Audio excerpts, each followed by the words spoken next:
the 50th anniversary of the Reverend Martin Luther King Jr.'s I Have a Dream speech. Today, 3 presidents will speak from the same steps where that historic speech was given.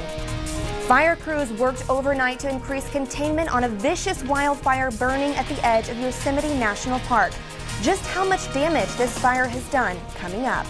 And unfortunately, those clouds we were tracking this morning are long gone. The heat is building. How hot will it get where you live? We'll talk about it coming up. East Texas News Midday starts right now. Now in high definition, caring, committed, proud of East Texas. This is East Texas News Midday, your East Texas news leader. Good morning, and thank you so much for joining us for East Texas News Midday. I'm Shaley Sanders. Jennifer Hines has the day off. 50 years ago today, hundreds of thousands gathered at the Lincoln Memorial, and a national televised audience watched one of the landmark moments in American history, the March on Washington. A half a century later, the event is being commemorated, and ABC's Tamon Bradley is there. The rain did not stop thousands from gathering at the Lincoln Memorial, where 50 years ago, freedom marchers changed the world. The day-long celebration began with an interfaith prayer service. Without our faith, we will not be successful. 3 U.S. presidents are on hand. Barack Obama was 2 years old and living in Hawaii when Martin Luther King Jr. delivered his I Have a Dream speech. I have a dream today. 50 years later, the nation's first black president is the most high-profile example of the racial progress since the March on Washington for Jobs and Freedom. And jobs will be part of the focus of President Obama's speech. He previewed the remarks in a radio interview with Tom Joyner. I spend all my time thinking about is how do we give opportunity to everybody so if they work hard, they can make it in this country. Edith Lee Payne was there 50 years ago. The Detroit woman, who as a child seen in this 1963 iconic photo, is back. Why was it important to be here? Because my mother brought me, and if we're going to continue to make a change and make this world better, we have to be a part of that change. The only surviving speaker from 50 years ago, Georgia Congressman John Lewis, has spent a lifetime being part of the change. As a 23-year-old civil rights activist, Lewis was the youngest to address the 250,000 at the Lincoln Memorial. America is better. It's a better country, and we are a better people. Tamon Bradley, ABC News. We will have live coverage of this event today at 1 o'clock. Well, here in East Texas, local leaders are sharing why the 50th anniversary of Dr. Martin Luther King Jr.'s I Have a Dream speech is so important. Local leaders we spoke with were children when the March on Washington was held 50 years ago. They said that while they didn't understand the political and social significance of the day then, it has shaped their views on life in the years to come. Between 200 and 250,000 people attended the march, which was the largest demonstration ever held in the nation's capital. It was also one of the first to have extensive television coverage, something a Tyler City councilman who was in the first grade of August of 1963 says he still remembers.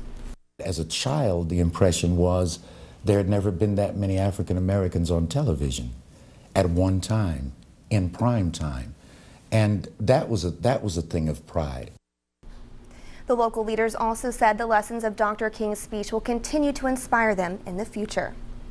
Other East Texans are marking today's anniversary in their own way. In Lufkin, the Museum of East Texas is hosting an exhibition of significant civil rights photographs and artifacts from 10 to 5. The Tyler Public Library will celebrate by showing Dr. King's I Have a Dream speech at noon, then again at 4:30 in the library.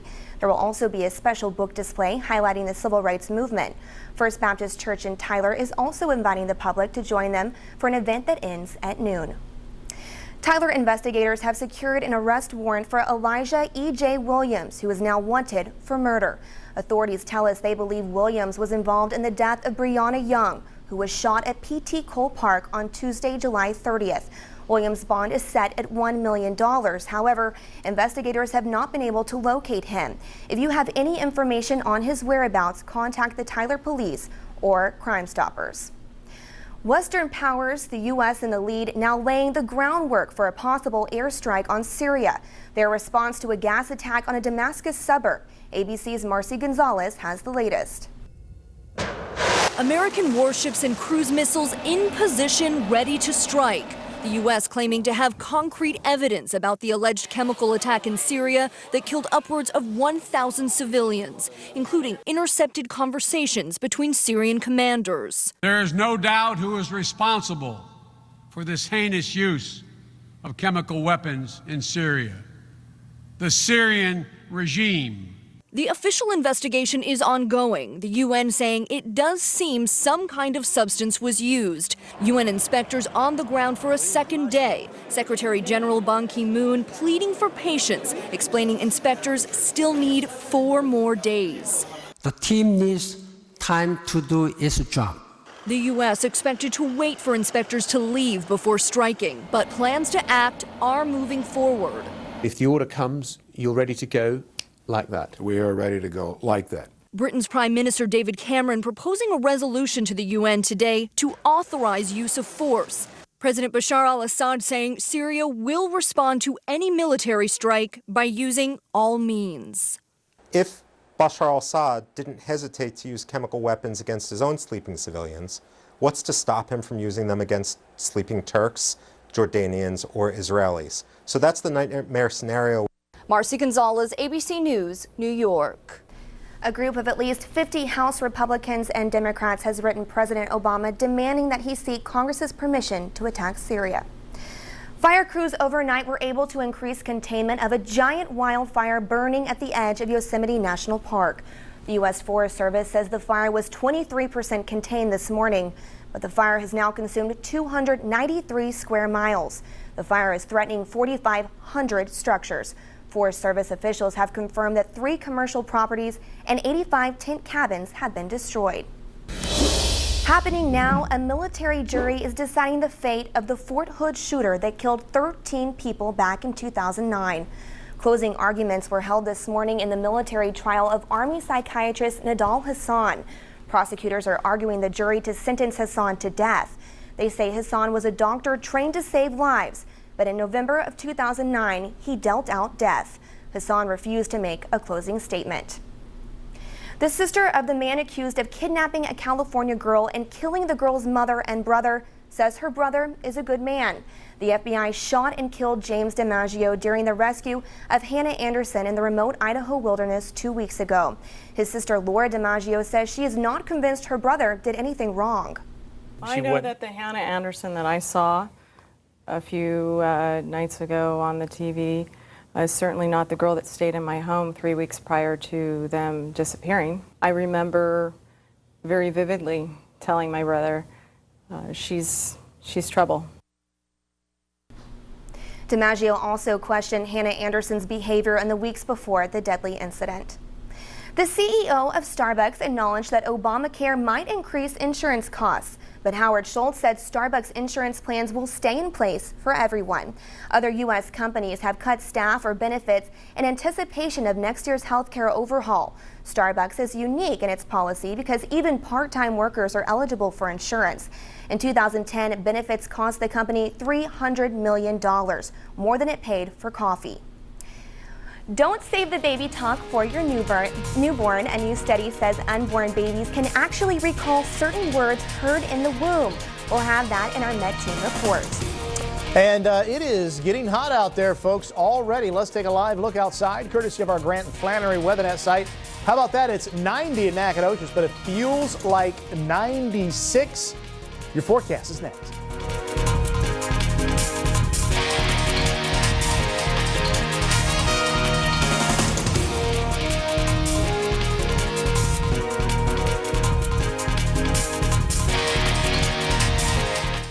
You're watching KLTV 7, your East Texas news leader. Tracker Live Doppler Network, the most accurate weather where you live.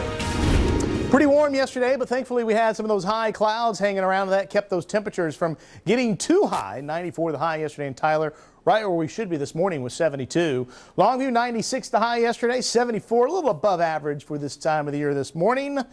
And in Lufkin, 93 degrees, a degree above average. 72 this morning, a little bit above average as well. Those temperatures are going to be a little higher today because those high clouds are gone.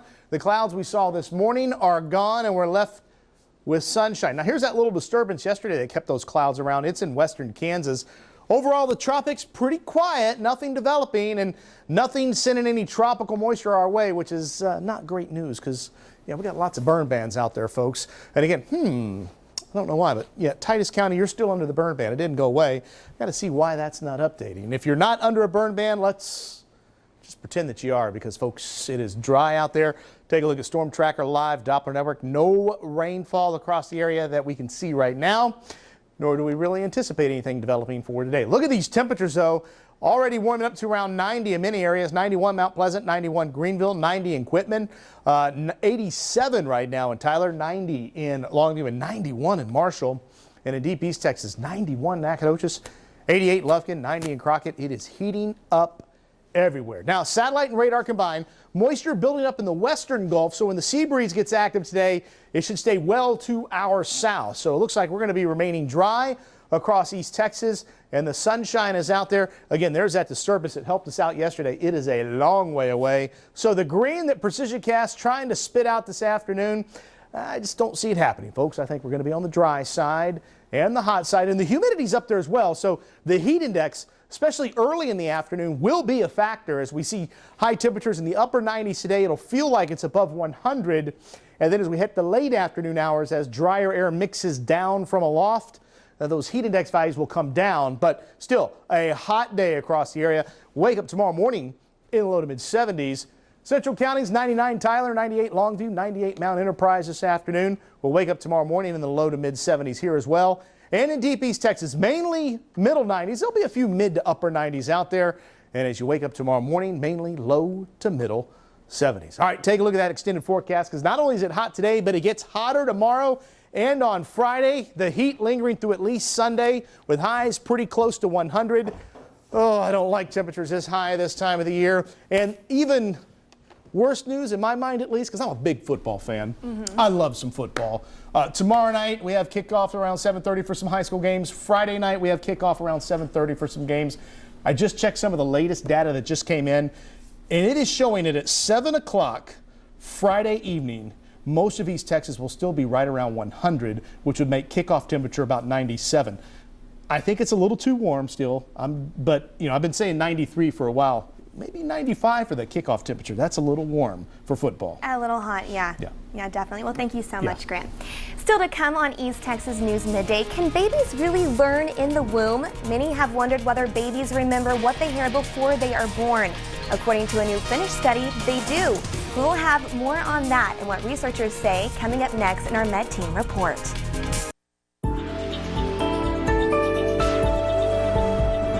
Playing Mozart or reading Shakespeare to your baby while still in the womb, considered perhaps comically iconic examples of determined parents hoping to give their child that perceived head start.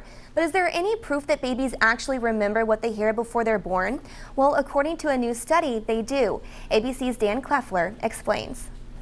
From time immemorial, expectant moms and dads have talked to their babies long before they're due. But does it make a difference?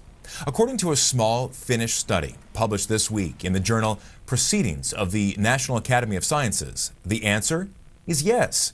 Researchers followed 33 women from their 29th week of pregnancy until birth.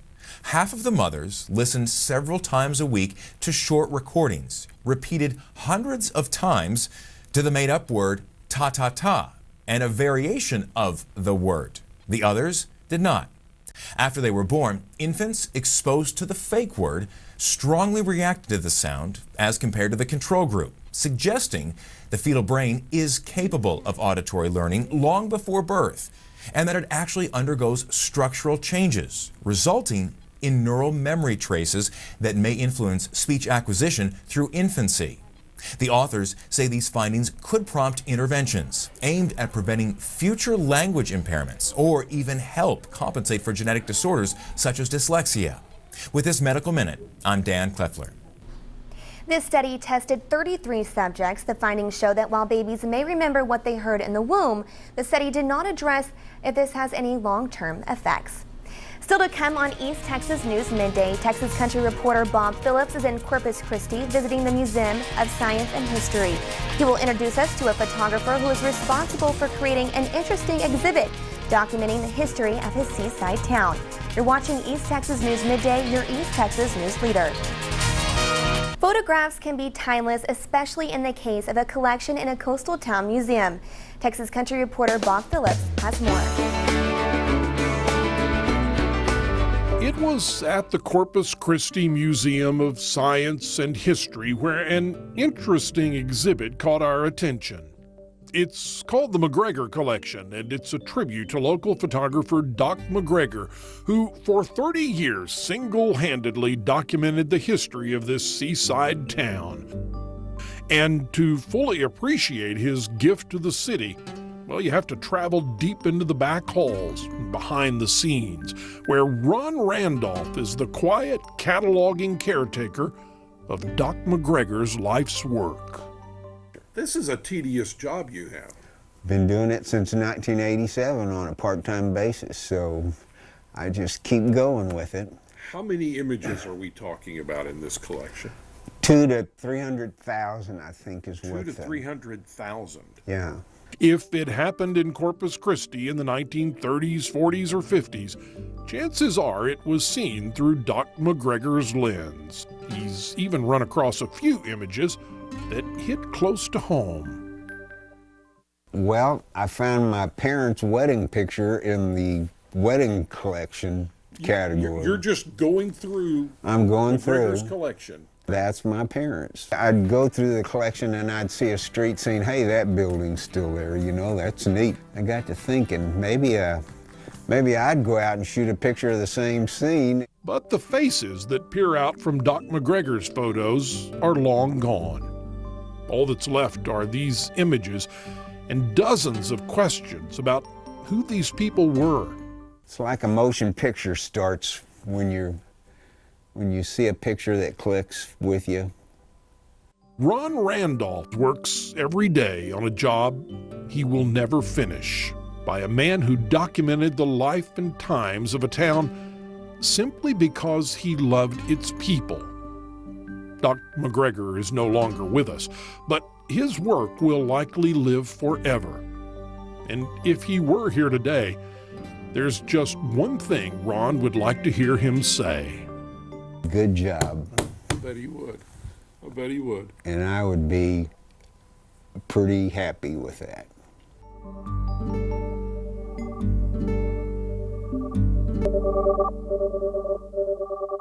One man's quest to carry on the legacy of another.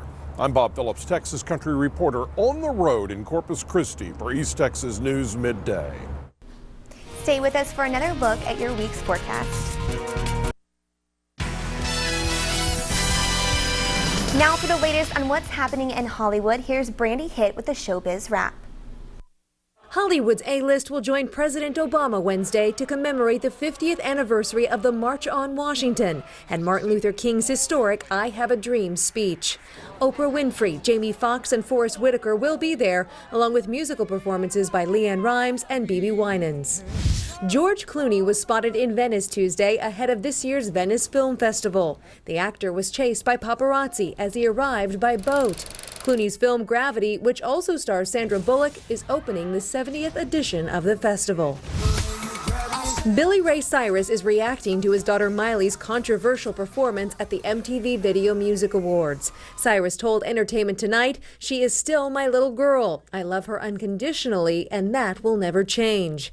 He sits on the advisory board of the Parents Television Council, which criticized MTV for airing the performance. And the creator of Arrested Development is working on a movie version of the TV show. I thought I was the key witness. You're the star witness. Oh. Mitch Hurwitz told Rolling Stone magazine a lot of people are eager to make the film, but he was reluctant to predict when it would be released since it hasn't officially been given the green light. That's what's happening in Hollywood. Brandy Hitt, ABC News, Los Angeles. So you said it's going to be hot across the board. We can expect 90-degree, 100-degree temperature. Getting pretty close. We got a lot of sunshine out there now, and that's unfortunate. I was hoping these clouds would have hung around a little longer this morning. But take a look at Storm Tracker Live Doppler Network. The clouds are gone. The rain is nowhere to be found, and temperatures are warming up. You can see lots of low 90s in many areas right now. That'll be easily reaching the upper 90s in many spots across East Texas. Lots of 91 and 90-degree temperatures right now, even 93 in Center and in Hemp Hill. Take a look at the extended forecast. 99 today, 101 tomorrow and Friday, probably 100 again on Saturday. Again, very, very hot the next few days, and those football games will be very hot as well. So if you're going to any football games Thursday night and Friday night, kickoff temperatures in the 90s, and it'll only cool off in the low to mid 80s by the end of the game. So dress cool. And we have a holiday weekend coming up, so everyone Yeah, needs and to it looks like the drink weather's lots of going to water. cooperate. It's just going to be hot. My goodness, thank you so much, Grant. Well, thanks so much for joining us for East Texas News Midday. We'll be right back here for the news at 4. Let the news follow you. From exclusive web content to text and email alerts, get your news wherever you are. Sponsored by Dr. Mark Robbins of Vascular Tyler, your vascular specialist.